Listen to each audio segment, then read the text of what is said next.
नमस्कार, मैं आपके साथ के राणा महुआ खबर देख रहे हैं आप और स्वागत है आपका आपके खास कार्यक्रम बिग न्यूज में। आजमगढ़ के मंडलीय अस्पताल से सामने आई एक घटना ने स्वास्थ्य व्यवस्था और इंसानियत दोनों पर गंभीर सवाल खड़े कर दिए हैं। 12 मार्च यानी कि आज से लगभग 3 दिन पहले सिधारी थाना क्षेत्र के करनपुर गांव के रहने वाले देवेंद्र सिंह परिहार अपनी बुजुर्ग मां सावित्री देवी को इलाज के लिए जिला अस्पताल की इमरजेंसी में लेकर पहुंचे थे। इस दौरान वहां मौजूद सर्जन डॉक्टर विनोद कुमार ने मरीज को देखने से ही इनकार कर दिया। बताया जा रहा है कि उस समय ओपीडी में मरीजों की भीड़ भी नहीं थी, लेकिन इसके बावजूद डॉक्टर ने इलाज करने से मना कर दिया। बुजुर्ग सावित्री देवी ने हाथ जोड़कर अपने दर्द भरे हाथ को देखने की गुहार लगाई, लेकिन आरोप है कि डॉक्टर ने साफ कह दिया कि अब नहीं देखेंगे। जब बेटे देवेंद्र ने मां का इलाज करने की जिद की तो मामला और बढ़ गया। आरोप है कि गुस्से में डॉक्टर ने बुजुर्ग महिला का हाथ पकड़कर उन्हें बाहर निकाल दिया और बेटे के साथ अपने सहयोगियों के साथ मिलकर मारपीट की। घटना के बाद रोते हुए बेटे ने कहा कि अगर मुझसे कोई गलती हुई है तो सजा मुझे दीजिए, लेकिन मेरी मां के हाथ क्यों ऐंठ दिए गए। अब सवाल यह है कि पूरे सिस्टम पर जो खड़ा हुआ कि इस घटना का वीडियो सामने आने के बाद उत्तर प्रदेश के उप मुख्यमंत्री ब्रजेश पाठक ने मामले का संज्ञान लिया और जांच के आदेश दिए। उन्होंने स्वास्थ्य विभाग के अधिकारियों को मौके पर जाकर जांच करने और अस्पताल के सीसीटीवी फुटेज उपलब्ध कराने के निर्देश दिए हैं।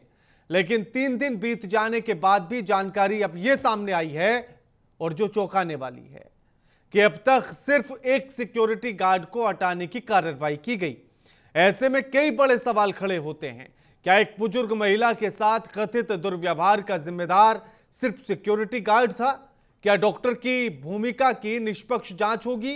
क्या सरकारी अस्पतालों में मरीजों की गरिमा और अधिकारों की सुरक्षा या उनकी रक्षा हो पाएगी? और सबसे बड़ा सवाल, क्या इस मामले में असली जिम्मेदार तक कार्रवाई पहुंचेगी या फिर मामला ऐसे ही दब जाएगा?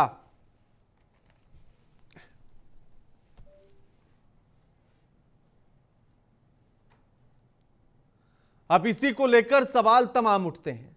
हाथ में चोट एक बुजुर्ग महिला की और उसका इलाज कराने के लिए बेटा पहुंचा, लेकिन उसको मिला क्या?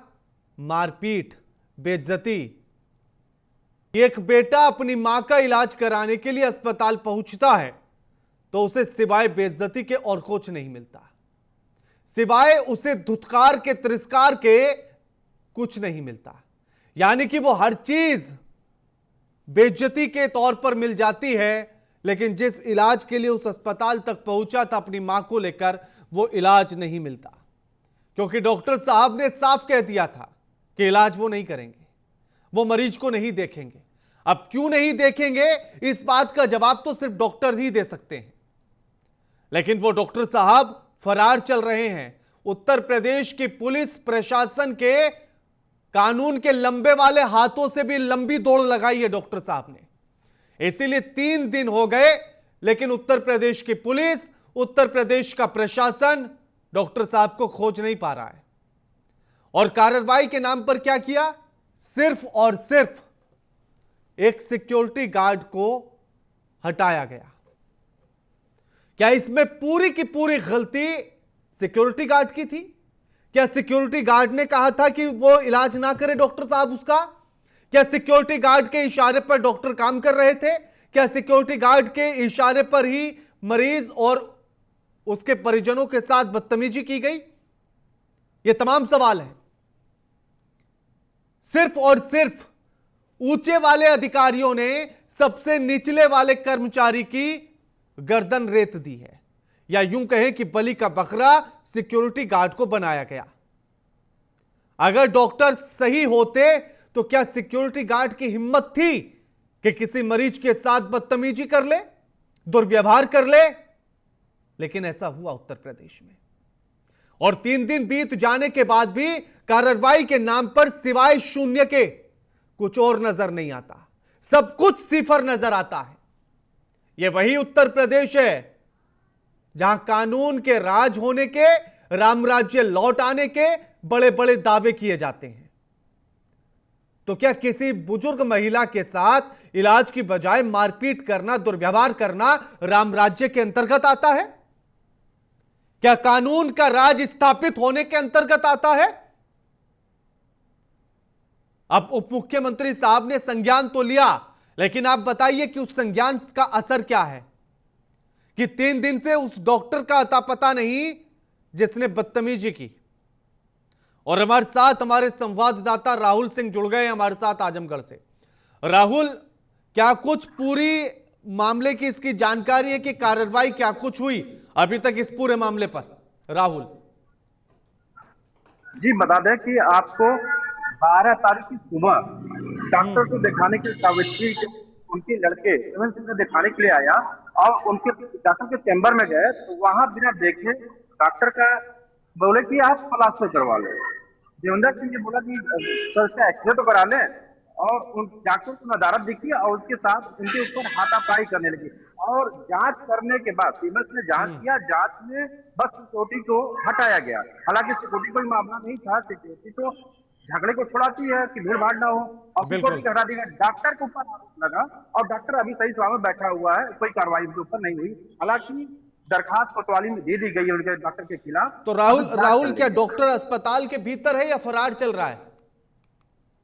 नहीं, अभी तो फिलहाल फरार चल रहे हैं। अभी भीतर जब हम लोग पहुंचे थे तो ताला बंद करके अपने चैम्बर से निकल गए थे। तो हम लोग सीएमएस और सीएमओ के पास गए तो सीएमओ कहे कि इसकी जांच होगी और वीडियो तो इस पूरे मामले में राहुल इस पूरे मामले में प्रशासन क्या कुछ कर रहा है? अभी तक 3 दिन गुजर गए हैं। प्रशासन 3 दिन गुजर गए हैं और प्रशासन इसमें साक्ष्य दिखा रहा है। और बड़ी चीज ये है कि सीसी फुटेज चल नहीं रहा है जी, कि साक्ष्य इसमें दिखा। और हम लोग के साथ कुछ सामाजिक संगठन भी जुड़ गए हैं उनके लिए जो जी बिल्कुल। इनके लोग देखने के बाद डिप्टी सीएम ब्रजेश पाठक ने भी ट्वीट किया है इस खबर को। हाँ, एक बार जरा आप सामाजिक संगठन के जो आपके साथ लोग जुड़े हैं उनसे भी बात कीजिएगा कि राहुल की आखिर इस तरह की घटना 3 दिन गुजर जाने के बाद भी कोई कार्रवाई ना होना, क्या यह प्रशासन की बेहतरी के लिए है? और क्या उत्तर प्रदेश में राम राज्य लौटाने के जो बड़े बड़े दावे हैं, क्या उसी के अंतर्गत एक बुजुर्ग महिला से मारपीट हुई? जी, हम लोग के साथ राजपूत स्वास्थ्य संगठन के राष्ट्रीय अध्यक्ष राकेश सिंह जी जुड़े हुए हैं। आइए जानकारी से सर जी हिसाब से महिला सदर हॉस्पिटल में एक बुजुर्ग महिला के साथ धक्का मुक्की हाथापाई आरोप लगा है। ये रामराज में क्या लग रहा है, तो कैसे?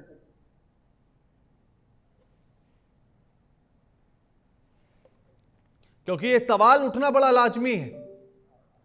राम राज्य के बड़े बड़े दावे किए जाते हैं, तो क्या यह राम राज्य के ही अंतर्गत आता है कि किसी बुजुर्ग महिला के साथ मारपीट की जाए जैसे आरोप लग रहे हैं? और उसके बाद भी उस आरोपी डॉक्टर पर कोई कार्रवाई ना हो, क्या यह भी राम राज्य बताता है? यह सवाल बेहद लाजमी है। उत्तर प्रदेश की कानून व्यवस्था, उत्तर प्रदेश की प्रशासनिक व्यवस्था के लिए जरूरी है।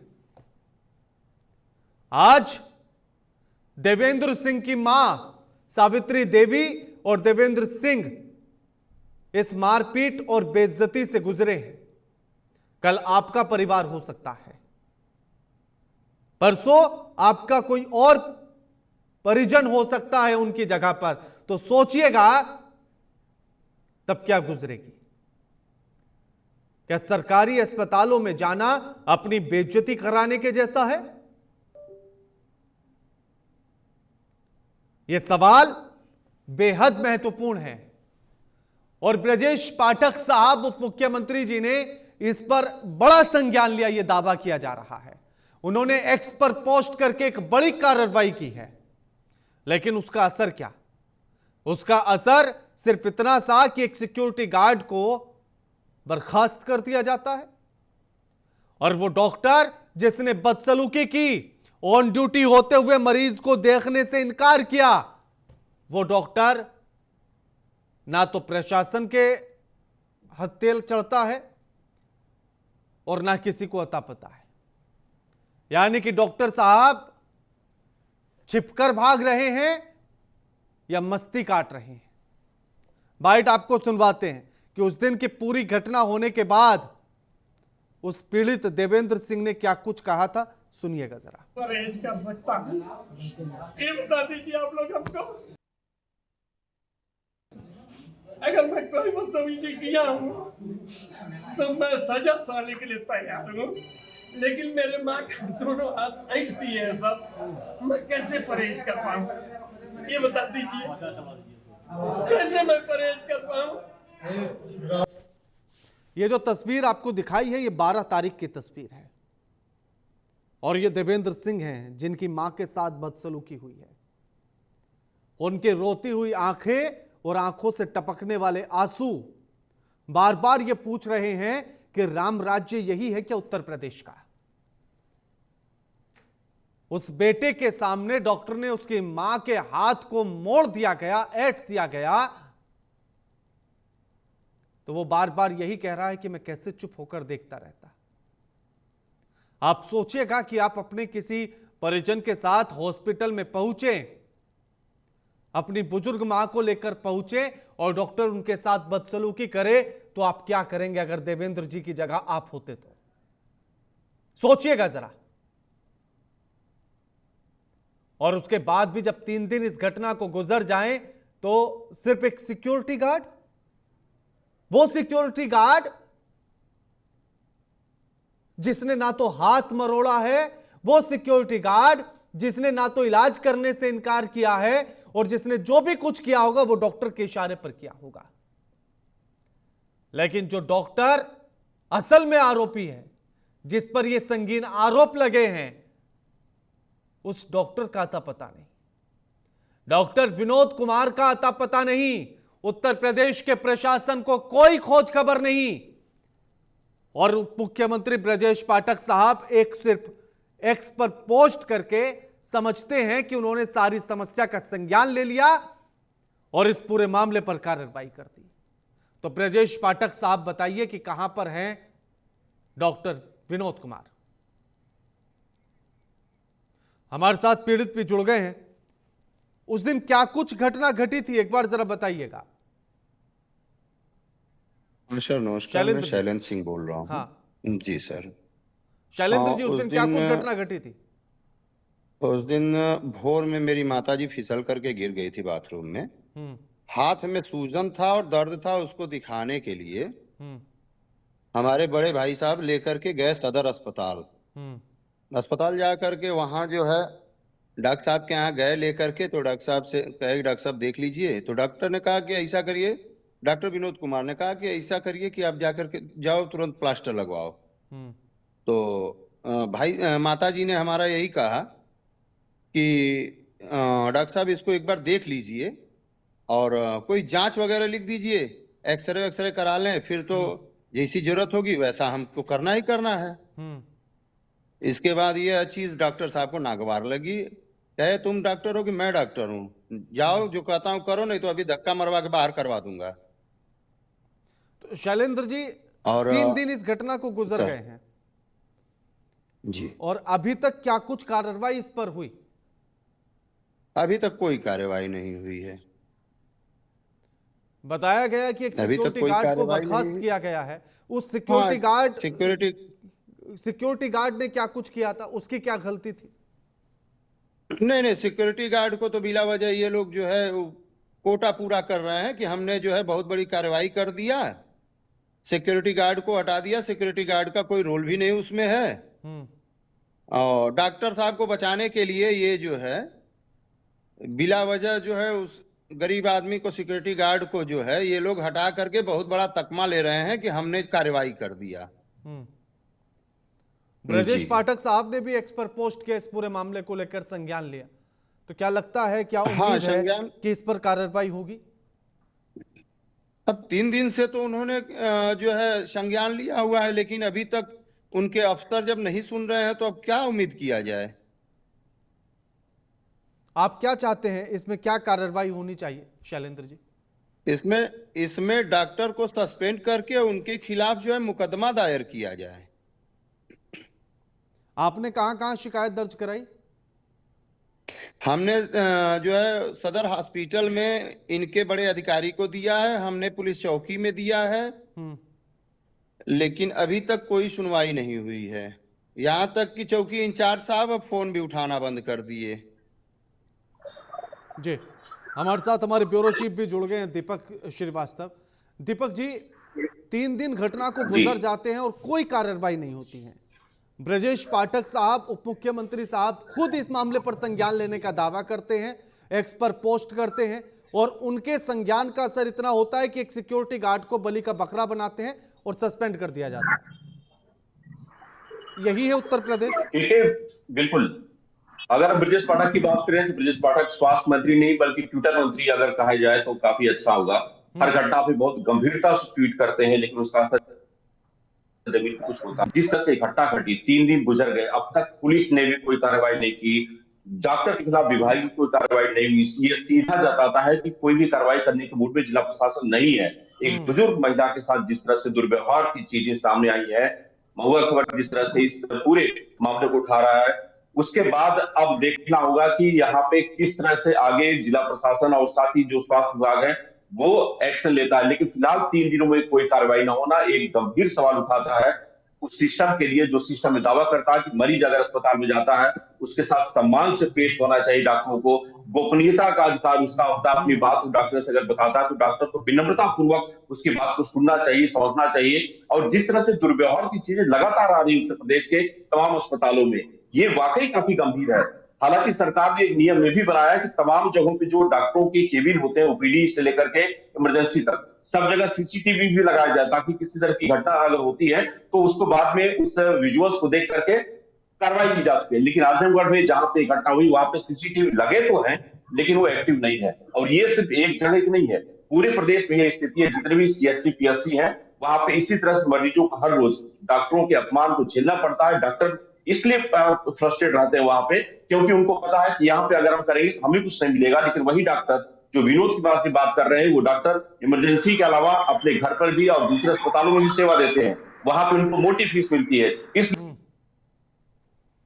बिल्कुल डॉक्टर साहब आते हैं हमारी जहाँ पे प्राइवेट क्लिनिक में आते हैं तो उनको हम अच्छे तरीके से इनसे हम पैसा वसूल सकेंगे। और यही वजह है कि इस मामले में सीएमओ से लेकर के और सीएमएस तक कोई भी इस मामले में कुछ भी बोलने को तैयार नहीं है। कार्रवाई क्या हुई इस मामले में कुछ भी बताने को तैयार नहीं है।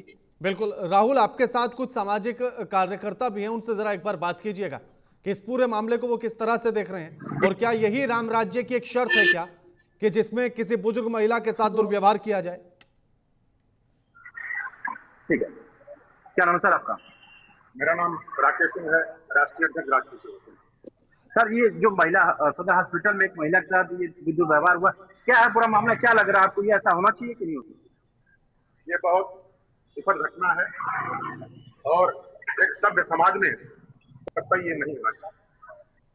सदर हॉस्पिटल के अंदर इतने गरीब है, प्रताड़ित है बेचारे, जो कमजोर स्थिति जिसकी है, वो सारे लोग अपना इलाज करने के लिए वहां जाते हैं। लेकिन वहां के डॉक्टर जो है वो भगवान का स्वरूप होता है। और उस हॉस्पिटल के अंदर कोई भी महिला हो, कोई भी पुरुष है, अगर वो गरीब है, अगर वो बेचारा परेशान है, वो जाता है अपने दुख से खुद परेशान होता है।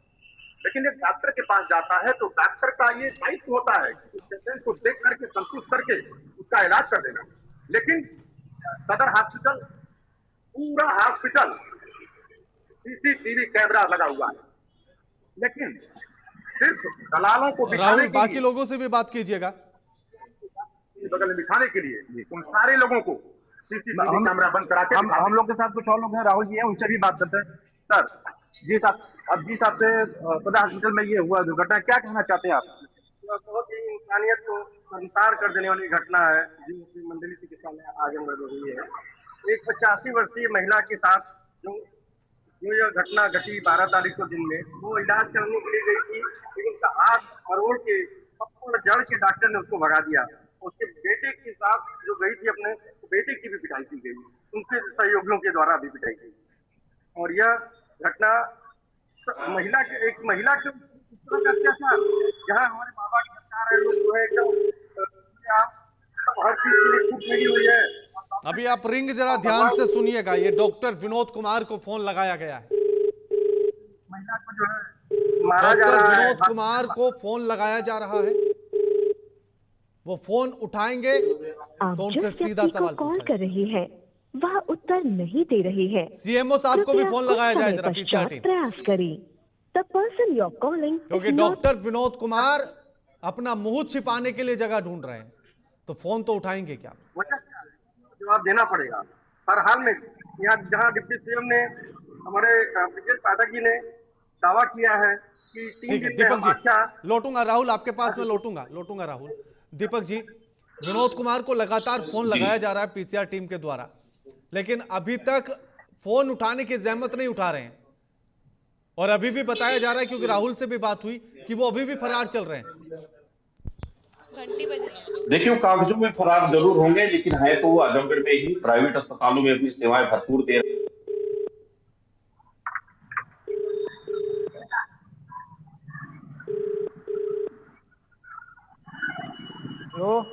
हेलो, ननकू राम जी बात कर रहे हैं? हाँ हाँ, ठीक है, मैं के राणा बात कर रहा हूं महुआ खबर से। कहाँ से? महुआ खबर, नोएडा। ननकू राम जी, आप ही के जिले में एक मामला सामने आया सदर हॉस्पिटल से, जहां एक 85 साल की बुजुर्ग महिला के साथ मारपीट की गई 3 दिन पहले। अभी तक क्या कुछ कार्रवाई हुई है सीएमओ साहब?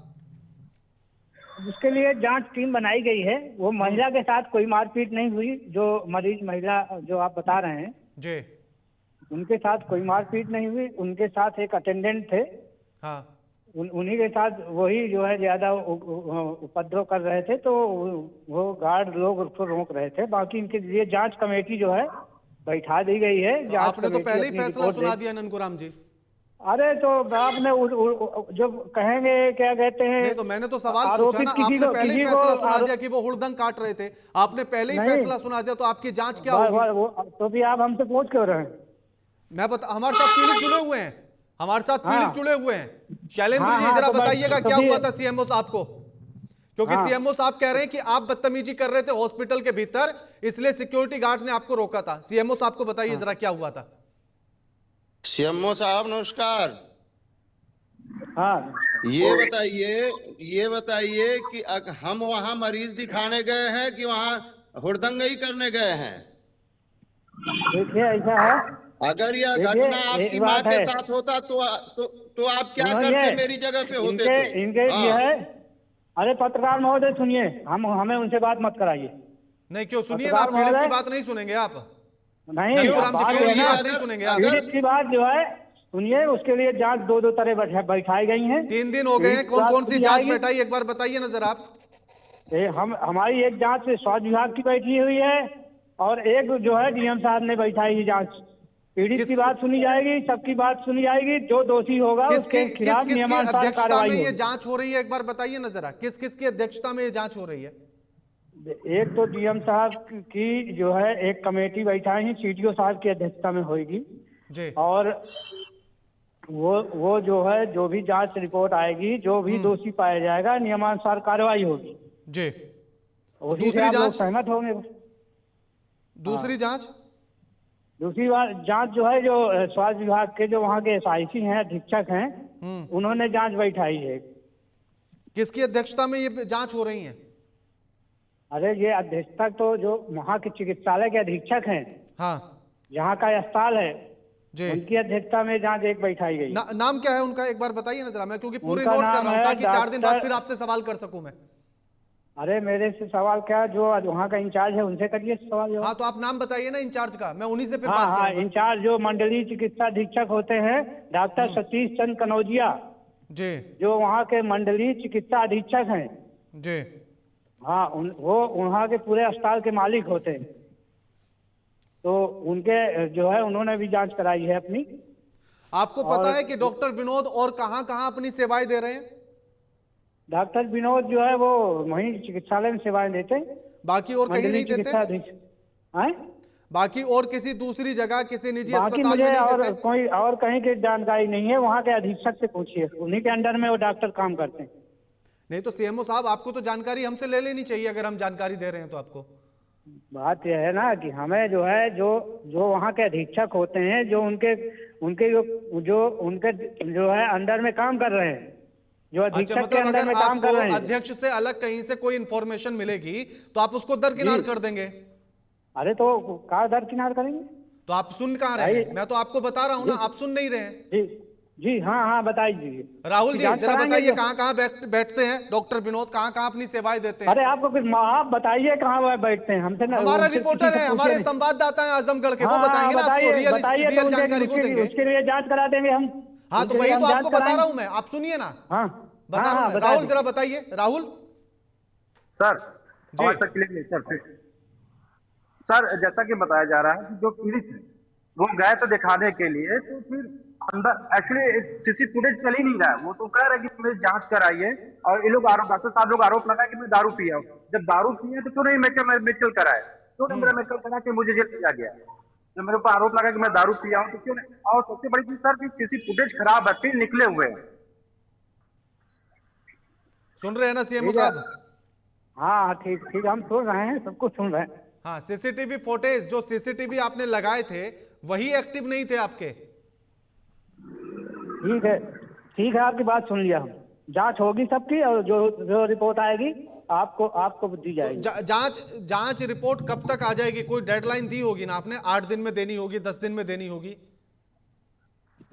वो जो भी जब जांच रिपोर्ट बन जाएगी तो आपको प्रेषित कर दी जाएगी। नहीं तो उसमें एक डेडलाइन दी जाती है ना ननकुराम जी। देखिए आप तो बड़े अधिकारी हैं, आप इन बातों को जानते हैं, समझते हैं। ननकुराम जी कर रहे हो। बात यह है कि जो चीज जो मंडलीय चिकित्सा अधीक्षक जांच करा रहे हैं, तो आपको क्या कहूं मैं, आप ये भी बता दीजिए ना मुझे, सीएमओ साहब ये भी बता दीजिए आपको किस नाम से संबोधित करूं? आप गुस्सा हो गए ननकुराम कहने अरे पर। आप तो महान आदमी हैं, आप जिससे कहो गाली दे के भी संबोधित कर सकते हैं मुझे। नहीं मैं ये हमारा काम नहीं है ना, ये अधिकारियों का होता है। पत्रकार तो सभ्यता के लिए जाने जाते हैं। हाँ नहीं, चलिए ठीक है, जो भी आएगा। नहीं तो आप बताइए ना, पहले डेडलाइन तो बता कर जाइए, कितने दिन में रिपोर्ट आएगी? कितने दिन में रिपोर्ट आएगी? आ जाएगी, दे दी जाएगी। जो कितने दिन में रिपोर्ट आएगी? मैं कितने दिन में रिपोर्ट आएगी? कैसे दे सकता हूँ, मैं जांच करा रहा हूँ क्या? बिल्कुल, जो अभी जो है, जब कोई जांच बैठाई जाती है, जब कोई जांच बैठाई जाती है सीएमओ साहब, तो उस समय पर डेडलाइन दी जाती है ना कि आपको इतने दिन में रिपोर्ट जमा करनी होगी। सुनिए, जो है एक डीएम साहब ने जांच बैठाई है, तो वो लोग डेडलाइन देंगे कि मैं दूंगा? और जो स्वास्थ्य विभाग के द्वारा बैठाई गई, हाँ वो तो जांच जो है वो तो 1-2 दिन में हो जाएगी, शाम तक का हो जाए, आज हो जाए। चलिए 17 तारीख तक हम मान लेते हैं, आपने 1-2 दिन कहा, हम 17 तारीख मान लेते हैं। 17 तारीख को आपसे फिर से फोन करेंगे। मेरे से मत पूछिएगा, देखिए आप ही से पूछेंगे, सीएमओ आप हैं। मैंने मत पूछिएगा, मैं नाम दे रहा हूँ SIC का, उनसे पूछिए। बताइए ना किससे पूछे? मैं SIC का नाम दे रहा हूँ, उससे पूछिए। हाँ नाम बताइए ना। इंचार्ज है या एडिशनल वो होते हैं, जो एडिशनल डायरेक्टर होते हैं, वो उनके मालिक होते हैं, उनसे पूछिए। तो सीएमओ के हाथ में कुछ नहीं होता? सीएमओ बस एक ऐसे नोडल होता है बस, वो उसका अस्पताल का मालिक थोड़ा। मतलब इतना हल्के में आपने सीएमओ को बता दिया कि कुछ नहीं होता है? अरे और क्या बात कर रहे हैं ननकुराम जी आप भी। चलो ठीक है, मेरे से पूछना चाहते हैं, मैं भी जो जानकारी मेरे आप ही से 2 दिन बाद आप ही से पूछेंगे। ठीक है। और उम्मीद करता हूं कि आप फोन उठाएंगे। शैलेंद्र जी, डायरेक्ट सीएमओ साहब से बात हुई, क्या लगता है, क्या उम्मीद है आपको? ये लोग लिपापोती करेंगे और कुछ नहीं करेंगे। दीपक जी, ननकुराम जी की भाषा देख रहे थे आप? बिल्कुल, ये भाग खड़े हुए क्योंकि उनको पता है कि जांच रिपोर्ट में कुछ निकलने वाला नहीं है, डॉक्टर के खिलाफ कार्रवाई भी नहीं होने वाली है, क्योंकि डॉक्टर जितने भी इस तरह के डॉक्टर होते हैं, जो दबंग होते हैं, जो इस तरह की बदतमीजियां करते हैं, कहीं ना कहीं उनका पॉलिटिकल कनेक्शन, कुछ ऐसा कनेक्शन जरूर होता है जिसके दम पर वो अपने आप को सुप्रीम समझते हैं। इस मामले में जिस तरह सभी ननकुराम सीएमओ बेसहाय, असहाय और इसी वजह से वो बहुत कुछ इस मामले में बोल नहीं पा रहे हैं। तो निश्चित रूप से अब हम मान सकते हैं कि कार्रवाई किस दिशा में जाएगी, जांच रिपोर्ट में क्या आएगा, आप ननकुराम की बात से ही अंदाजा लगा सकते हैं सीधे तौर पे। देखिए 3 दिन जो गुजर गए ना दीपक जी, 3 दिन जिस तरह से गुजरे हैं, कोई कार्रवाई नहीं हुई, वो ननकुराम जी की भाषा से समझ में आ रहा था कि कैसे 3 दिन गुजर गए। बिल्कुल, आप उनकी भाषा से समझ सकते हैं कि वो कितने असहाय अपने आप को दिखा रहे हैं, और उनको भी पता है कि कार्रवाई किस स्तर पे होती है। हेलो, सतीश जी बात कर रहे हैं? हाँ जी के राणा बात कर रहा हूँ महुआ खबर से। सर जी बताइए। सतीश जी, आपके यहाँ एक हॉस्पिटल में एक मामला हुआ था, 85 वर्ष की महिला के साथ बदतमीजी की गई थी, क्या कुछ उस पर अभी तक कार्रवाई हुई है? अभी कार्रवाई तो नहीं हुई सर, जांच चल रही है। वो जांच प्रमुख सचिव एसीएस साहब के अंडर में है, उन्होंने का नाम है। अभी मैं कल गया तो उनसे मिल के आया हूँ, तो उन्होंने जांच टीम बैठाई है। ठीक है, और जब रिपोर्ट आएगी सर तो आपको पता चलेगा।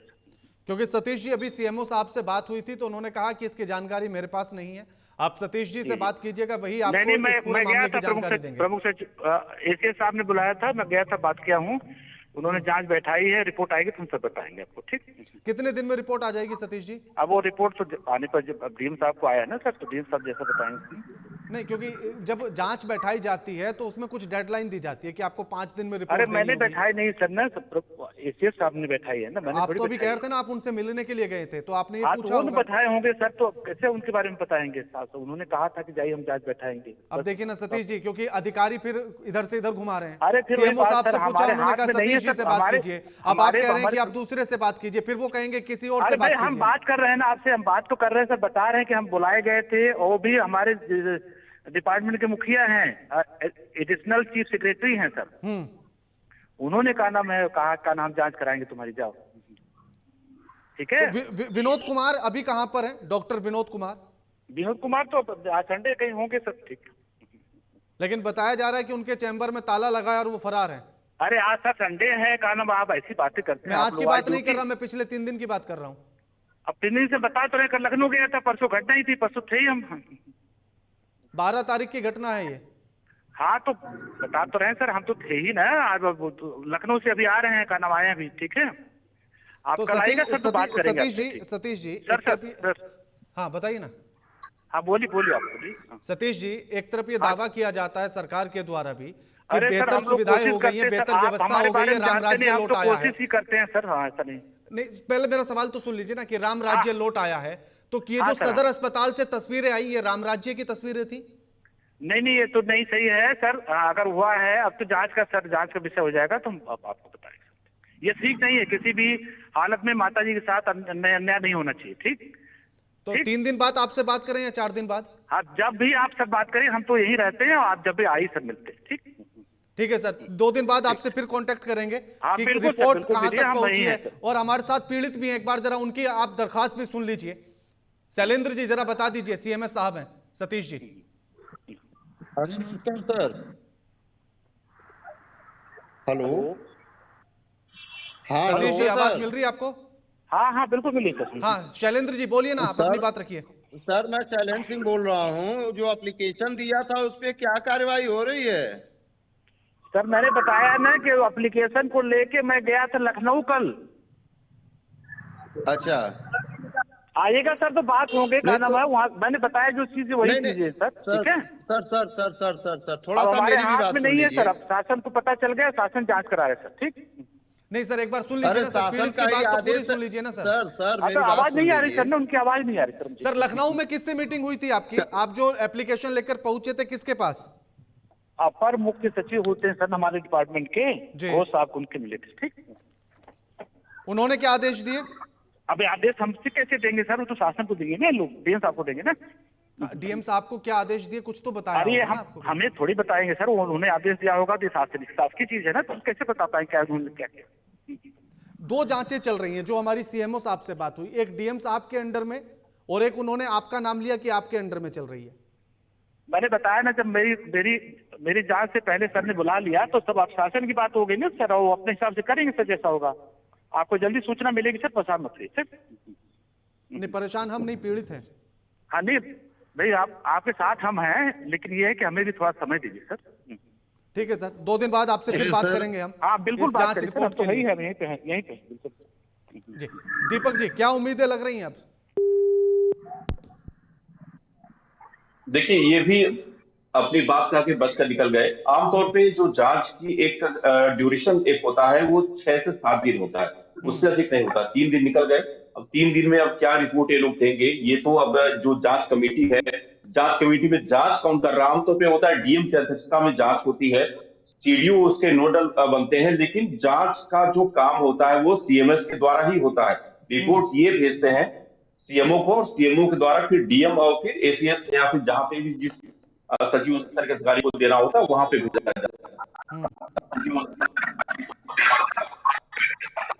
बिल्कुल, कुछ टेक्निकल प्रॉब्लम हो रही है, एक बार फिर से बात करेंगे दीपक जी से, लेकिन राहुल आप इस खबर पर लगातार नजर बनाकर रखिएगा और सीएमओ साहब से लेकर सीएमएस साहब तक लगातार 2 दिन बाद फिर से उनसे ये कंफर्म कीजिएगा कि जांच रिपोर्ट में क्या कुछ हुआ। बिल्कुल एकदम मैं खबर पे लगा रहूंगा सर, हम अपडेट। शैलेंद्र जी, अब क्या उम्मीद लग रही है आपको? नहीं तो हमको क्या उम्मीद बताएं सर जी, लगता तो नहीं है कि ये लोग कुछ करने वालों में से हैं। अभी 3 दिन बीत गए, FIR भी नहीं ली गई हमारी। लेकिन वो कह रहे हैं कि अपर सचिव से वो मिले हैं, मुख्य अपर सचिव से वो मिले हैं, उन्होंने जांच के आदेश दिए हैं, डीएम साहब से बात की है। 3 दिन पहले यह जांच का आदेश जो है उप मुख्यमंत्री जी दिए थे, तो उनके आदेश का कोई मतलब नहीं है। इसका मतलब यही है अब जो है अपर जो भी है वो दूसरा आदेश कर दिए। ऐसे रोज रोज एक नए आदेश होंगे और लीपा पोती करके काम खत्म हो जाएगा। दीपक जी, ये भरोसा जो पीड़ित को टूटता है, ये भरोसे का टूटना सबसे खराब है और प्रशासन यही काम सबसे ज्यादा अच्छा करता है। बिल्कुल, इस मामले में पुलिस प्रशासन को भी थोड़ा सा हमें देखना होगा, क्योंकि अगर विभागीय जांच हो रही है तो विभागीय जांच तो अपनी जगह है, लेकिन मरीज के साथ दुर्व्यवहार हुआ, हाथापाई हुई है, तो ये क्राइम केस है। इस पे पुलिस को भी तत्काल इस मामले में मुकदमा दर्ज करना चाहिए था, लेकिन अभी वहां पे भी वही स्थिति चल रही है कि जांच करेंगे। तो जांच का जो ये खेल है ना, क्योंकि ये तमाम जिलों में इसी तरह से चलता है, और जब जांच की रिपोर्ट आती है कुछ दिनों बाद तो डॉक्टर साहब बेदाग होकर के फिर से वहां पे अपनी ड्यूटी करना शुरू कर देते हैं। बहुत कुछ होता नहीं है।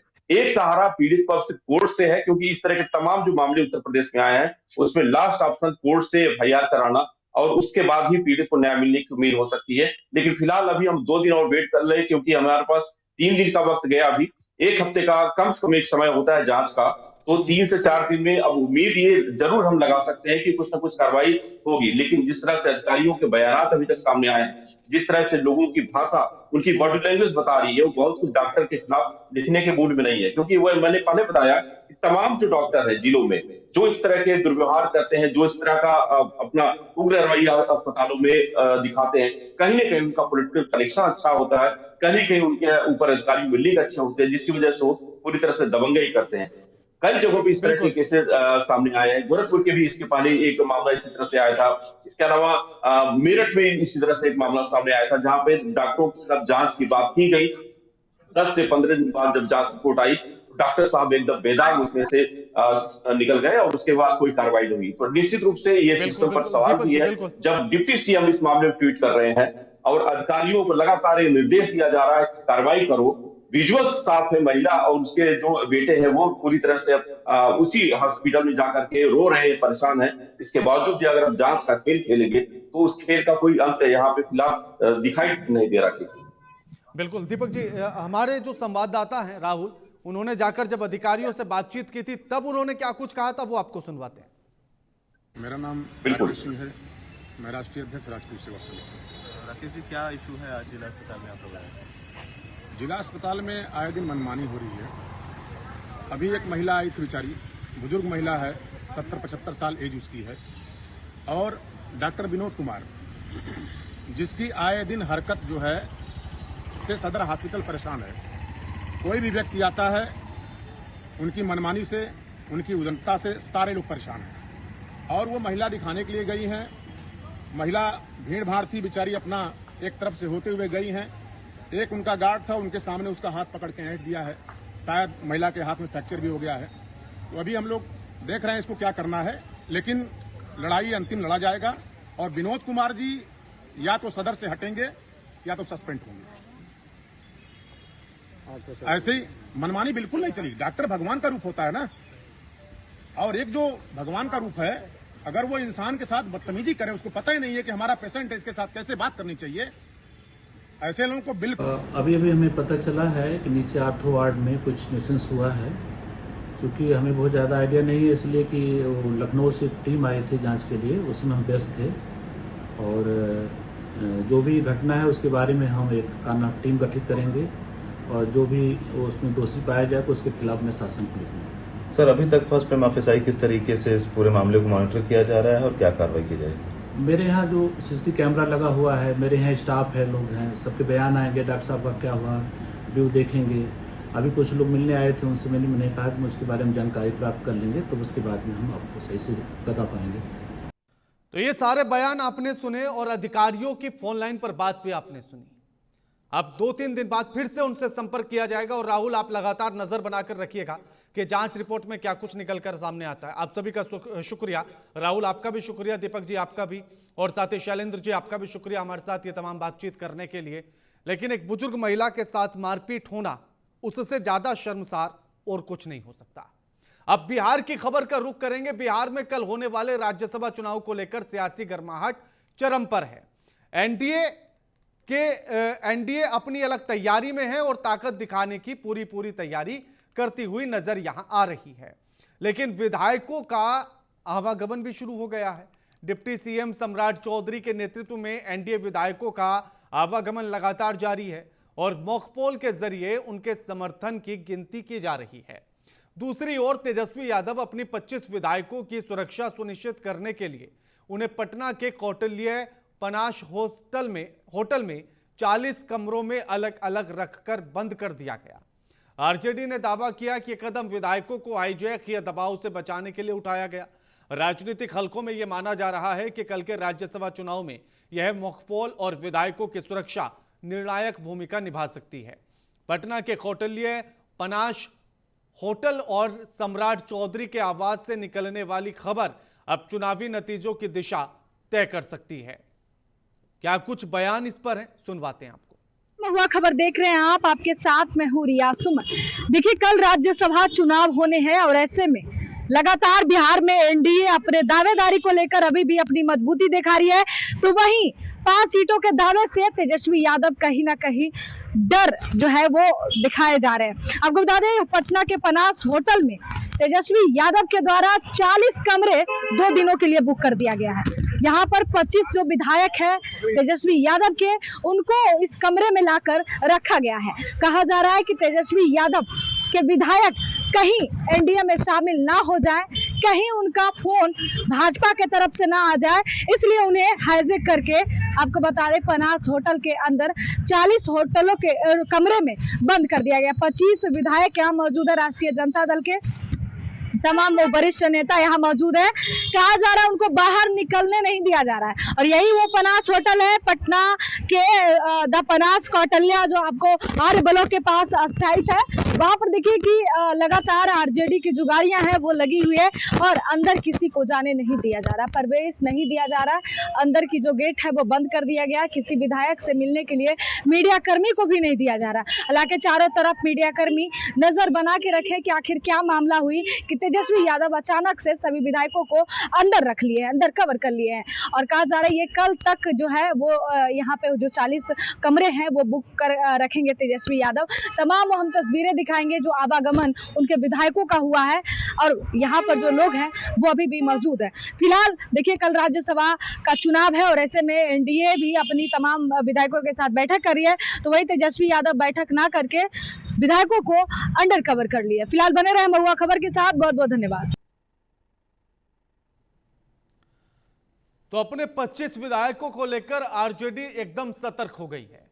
आरजेडी अपने 25 विधायकों को होटल में कैद करके रख रही है ताकि किसी भी तरह के खरीद फरोख्त से बचा जा सके। आरजेडी एकदम मुस्तैद और सतर्कता के साथ राज्यसभा चुनाव को लेकर नजर आ रही है, क्योंकि ऐसे में एक भी विधायक का इधर से उधर होना राज्यसभा के चुनाव के नतीजों को बदल सकता है और इसीलिए आरजेडी अपने विधायकों को एकदम फुल पैक करके होटल में बंद कर दिया है। बताया जा रहा है कि ये होटल के कमरे कल तक के लिए बुक किए गए हैं, यानी कि चुनाव हो जाने तक, ताकि किसी भी तरह का फोन, किसी भी तरह की बातचीत, किसी भी तरह का कोई प्रेशर विधायकों पर किसी के द्वारा ना बनाया जा सके और अपनी ही पार्टी के साथ ईमानदारी के साथ विधायक खड़े रहें, क्योंकि चुनाव में एक एक वोट बड़ा कीमती है। और अगर आप राज्यसभा चुनाव को लेकर देखेंगे तो राज्यसभा चुनाव में 41 विधायकों की जरूरत है एक राज्यसभा सांसद चुनने के लिए मौजूदा समय में। अब ऐसे में अगर एनडीए को 5 सीटों की जरूरत है, यानी कि 5 सीटें जीतनी है, जिनमें से 4 सीटें तो क्लियर उसके खाते में हैं, लेकिन 5वीं सीट पर आकर लड़ाई बड़ी है।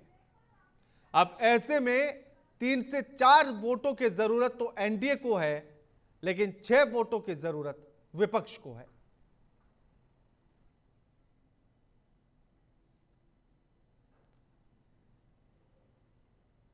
अब ऐसे में इस बात को आपको समझना होगा कि कितना कीमती एक एक वोट है, कि अगर एनडीए 2 से 3 वोटों को भी अपनी तरफ करने में कामयाब हो जाती है तो 5वीं सीट उसकी क्लियर हो जाती है। लेकिन वहीं अगर सीधे तौर पर 5-6 वोटों को महागठबंधन अपनी तरफ कर लेता है तो सीधे तौर पर जीत उनकी हो जाती है। अब हमारे साथ हमारी संवाददाता रिया सुमन जुड़ गई हैं। रिया, कोटलिया होटल में 40 कमरों में कैद कर दिए गए हैं आरजेडी ने अपने 25 विधायक, ताकि किसी भी तरह की खरीद फरोख्त से बचा जा सके। क्या कुछ पूरी जानकारी है, अपडेट है इस मामले को लेकर? बिल्कुल राणा जी, जिस तरीके से बताया जा रहा था कि इफ्तार की दावत को लेकर अख्तुलू इमाम ने दिया था तेजस्वी यादव को निमंत्रण, उसके बाद कौटल्या होटल को बुक कर लिया गया। 25 विधायकों को 40 कमरे में रखा गया और कहा जा रहा है कि वहां पर मतलब किसी को मिलने नहीं दिया जा रहा। मैं खुद वहां पर जब पहुंची तो विधायक को अंदर कर दिया जा रहा था। उसके बाद न कार्यकर्ता न कोई मीडिया कर्मी से बात करने की जो है वो कोशिश भी करने दिया जा रहा था। तो साफ तौर पे पता चल रहा था कि तेजस्वी यादव कहीं ना कहीं अब जो है डर गए हैं, क्योंकि जिस तरीके से लगातार एनडीए के लोग ये दावा कर रहे हैं कि 5 सीट पर एनडीए जीत हासिल करेगी, और ऊपर से तेजस्वी यादव इसीलिए अपने विधायकों को जो है कमरों में बंद करके रखे हैं। इधर तेजस्वी यादव के बाद लगातार सम्राट चौधरी की आवाज पर भी सभी विधायकों की बैठकें चल रही है और मॉकपुल किया जा रहा है। लोगों को बताया जा रहा है कि कल कैसे वो वोटिंग करेंगे।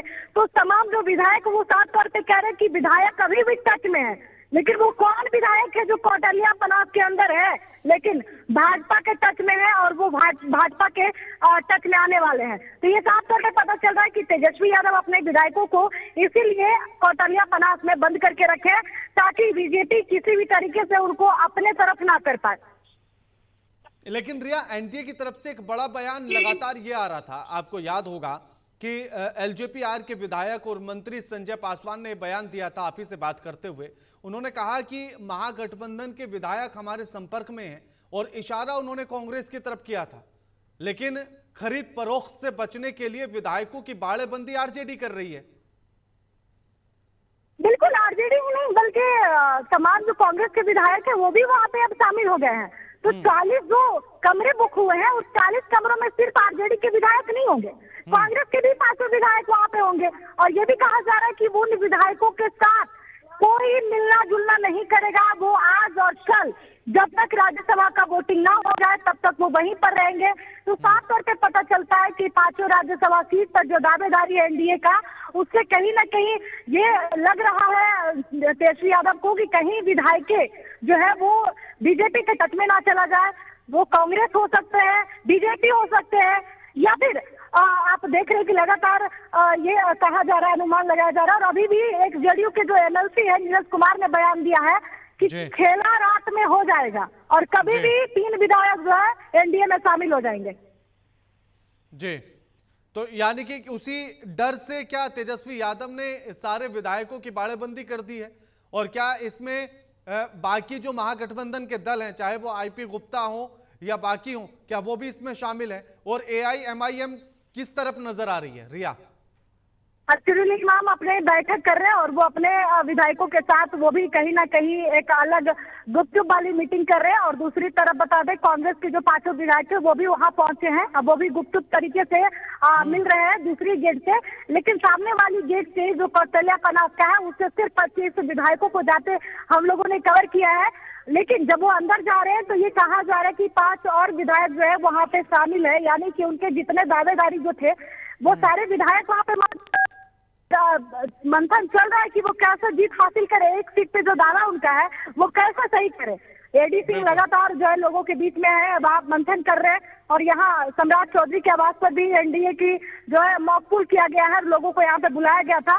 तो अब साफ तौर पे पता चल रहा है कि आज ये आखिरी रात, ये कुछ भी हो सकता है। 3 विधायक का नाम सामने अभी तक नहीं आया है, लेकिन ये यानी कि सीधे तौर पर रिया की यही रात होंगे। आखिरी, यही रात अंतिम वाली कहानी है और इसी में होना है जो भी कुछ होना है। शुक्रिया रिया आपका हमारे साथ ये तमाम बातचीत करने के लिए और जानकारी को साझा करने के लिए। लेकिन अब ऐसे में बिहार में राजनीति अपने चरम पर है और आरजेडी एकदम सतर्कता के साथ कदम फूंक फूंक कर रख रही है। महागठबंधन के सभी विधायकों को एकजुट करके 40 होटल के 40 कमरों को बुक किया गया और सभी को वहां पर बाड़ेबंदी के तहत रखा जा रहा है ताकि किसी भी तरह की खरीद फरोख्त से बचा जा सके। लगातार खबरों के लिए देखते रहिए महुआ खबर। नमस्कार।